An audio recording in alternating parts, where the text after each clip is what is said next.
Warning, warning, warning, warning, warning. To the world! Warning, warning, warning! Climate change is happening. We got to do something, no doubt. To the world, we're calling out. Hey. See the signs, they all reveal that global climate change is real. It's not a matter of when or how. Climate change is happening now. The impacts of climate change are at our door. Just what is the Virgin Islands doing about it? Hi, I'm Angela Burnett, inviting you to take an exciting journey through the iLand Resilience Project to find out. iLand Resilience is a partnership between the Government of the Virgin Islands and the Organization of Eastern Caribbean States Commission with funding from the European Union, which has delivered a series of projects on the ground and other activities to enhance our resilience to climate change. Our first stop is the Cane Garden Bay revetment, constructed just in time to protect the vulnerable road into this community and neighboring properties from stronger storm surge and sea level rise expected with climate change. The rock revetment was designed to withstand a Category 4 hurricane and also a rise in sea level of 3 feet. Now, the design included using rocks of a selected size and weight.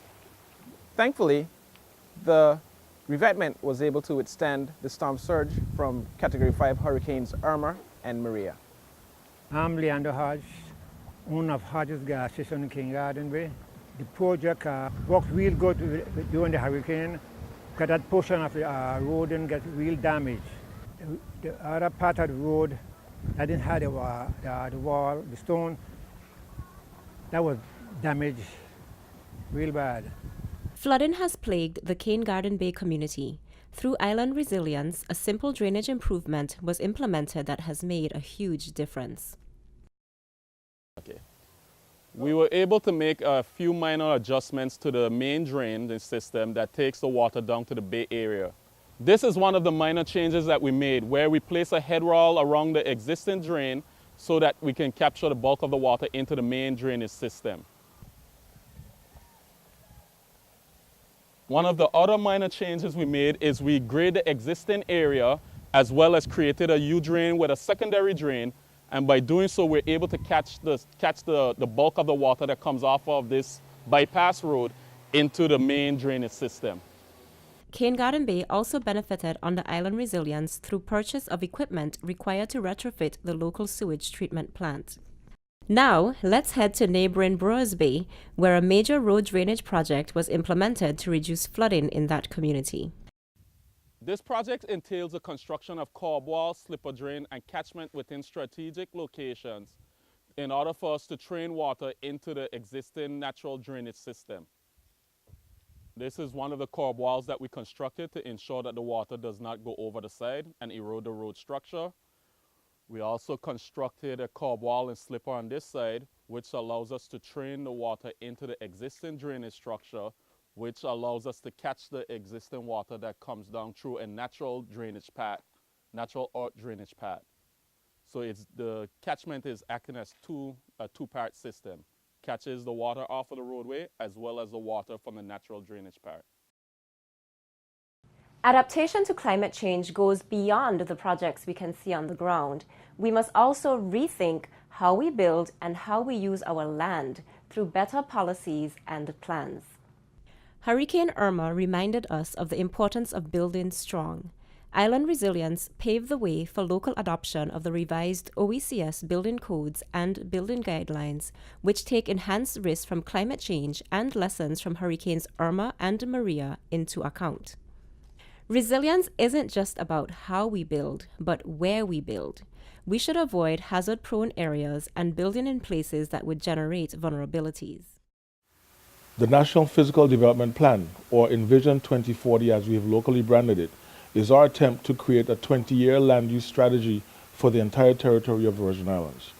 We focused on issues surrounding climate change and other hazard vulnerabilities that affect the Virgin Islands to help us to project and suggest the best distribution of these land uses. The main outputs of this project are the policies guiding land use development as well as the land use maps that show the spatial arrangement of the land use distribution. Ultimately, we will also have an implementation strategy to guide the next 20 years of our development. The National Physical Development Plan is supported by the National Land Use and Marine Estate Policy, also developed through iLand Resilience to ensure sustainable use of our land and seabed. iLand Resilience got back to basics by supporting development of legislation that will help us better protect our natural defenses to climate change. The Environmental Management and Climate Change Bill aims to achieve greater resilience and the conservation of biodiversity by establishing a regime for the protection of our natural resources, species, and habitats, the control of hazardous substances and pollution, as well as a comprehensive permitting process to ensure greater resilience along the coastal and land resources. Going forward, better data and information will be critical to our adaptation efforts.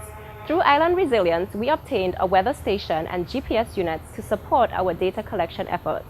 We also generated models of rainfall runoff and wave energy to help us better design projects to address the issues of flooding, coastal erosion, and other impacts from climate change. Finally, iLand Resilience helped to ensure that future projects can be funded through the Virgin Islands Climate Change Trust Fund through supporting development of its operational manual. The Virgin Islands Climate Change Trust Fund has been established to obtain funds from the international community to put towards projects in the British Virgin Islands to mitigate against the impacts of climate change. Warning, warning, warning. Climate change is happening. We got to do something, no doubt. To the world, we're calling out. Hey. See the signs, they all reveal that global climate change is real. It's not a matter of when or how. Climate change is happening now. Sea levels are rising globally. We're losing our beaches constantly.